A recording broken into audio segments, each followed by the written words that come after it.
किसी ने बड़े कमाल की बात कही है कि अंत समय में तो सिर्फ फिल्मों में अच्छा होता है, असल जिंदगी में अंत में कुछ भी ठीक नहीं होता। जो करना है अभी ठीक कर लो, क्योंकि अंत में तो सिर्फ अंतिम संस्कार होगा।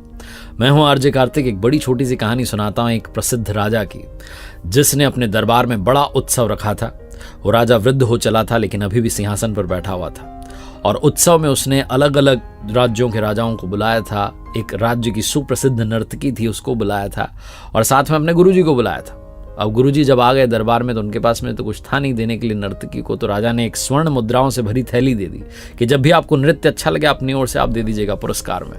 पूरी रात नृत्य चलता रहा, पूरी रात जो है नृत्य का उत्सव चलता रहा। और जब ब्रह्म बेला आई, सुबह का समय आया, तो जो तबला बजा रहा था, संगीत दे रहा था, वो ऊँघने लगा, उसको नींद आने लगी। नर्तकी ने धीरे से देखा कि तो ऊँघ रहा है।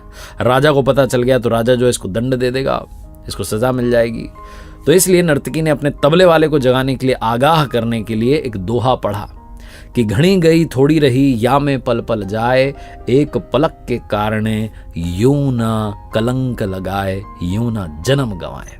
जैसे ही ये बात तबले वाले ने सुनी, वो अलर्ट हो गया, सतर्क हो गया और शानदार तरीके से बजाने लगा तबला। और जैसे ये बात बाकी लोगों ने वहां पर सुनी, जो राजा का बेटा था, जो युवराज था, वो दौड़ के आया और उसने अपना मुकुट नर्तकी को दे दिया कि ये मेरी ओर से आपके लिए। तभी जो राजा की बेटी थी, राजकुमारी थी, वो दौड़ के आई और उसने अपना हार जो है नर्तकी को दे दिया कि मेरी ओर से भेंट आपके लिए।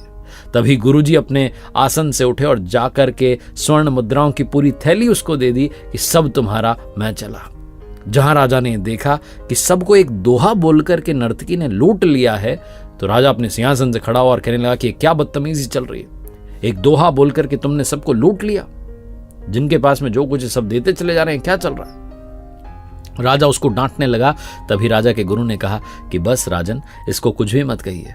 इसके एक दोहे ने आज मेरी आंखें खोल दी। मैं पूरी उम्र, पूरे जीवन तपस्या करता रहा, जंगल में, वन में रहा, भगवान की भक्ति करी, और आज आपके कहने पर यहाँ नर्तकी का नृत्य देखने लगा, नर्तकी को स्वर्ण मुद्राएं पुरस्कार में देने लगा। इसके दोहे ने तो मुझे समझा दिया कि घड़ी गई थोड़ी रही, थोड़ा सा तो जीवन बचा है, या में पल पल जाए, एक पलक के कारण यूं ना कलंक लगाए, यूं ना जन्म गंवाए। समझा दिया इसने मुझे, ये मेरी सबसे बड़ी गुरु। इसने बताया कि भैया थोड़ा सा समय बचा है, जाकर के भक्ति करो। तभी राजा का बेटा राजकुमार कहने लगा युवराज कि महाराज, आप इतने वृद्ध हो गए हैं पिताजी, लेकिन आप कुर्सी नहीं छोड़ रहे हैं, सिंहासन नहीं छोड़ रहे हैं। आज मैं सिपाहियों के साथ मिलकर के आपकी हत्या करने वाला था, लेकिन इस नर्तकी के दोहे ने मुझे समझाया कि घड़ी गई थोड़ी रही, थोड़ा सा समय बचा है। आज नहीं तो कल पिताजी तुम्हें कुर्सी सौंप ही देंगे, राजा तुम बन ही जाओगे। क्यों अपने पिता की हत्या का कलंक लेते हो? इसलिए मैंने अपना मुकुट इनको भेंट कर दिया। इन्होंने मुझे जीवन की सबसे बड़ी बात सिखाई। तभी राजा की बेटी बोल पड़ी कि पिताजी, आज मैं महावत के साथ भागने वाली थी शादी करने के लिए, क्योंकि आप मेरा विवाह नहीं करा रहे हैं। मैं विवाह के योग्य हो चुकी हूँ, आपको मेरी जो है चिंता ही नहीं है। लेकिन जहां ये मैंने सुना दोहा, तो मुझे समझ आया कि थोड़ा समय बचा है, आज नहीं तो कल पिताजी मेरा रिश्ता तय करा देंगे। इसलिए मैंने भी विचार त्यागा और अपना हार जाकर के इनको भेंट कर दिया। जब राजा ने ये सब सुना, तो राजा ने बिना देरी के अपने बेटे से कहा कि बेटा, इसी पल से तुम इस राज्य के राजा बनने जा रहे हो। बेटी से कहा कि बेटी, इतने सारे राजकुमार आए हुए हैं, जो तुम्हें पसंद हो उसके गले में वरमाला डाल करके अपना विवाह जो है सुनिश्चित कर दो। और राजा ने कहा मैं भी राजपाट छोड़ करके जंगल में जाऊंगा, तपस्या करूंगा, भगवान की भक्ति करूंगा। राजा का भी जो है मन बदल गया। और जब ये सब होने लगा, तो नर्तकी ने सोचा कि मेरे एक दोहे ने सबके जीवन को पलट दिया, और मैं अभी भी यही कर रही हूँ।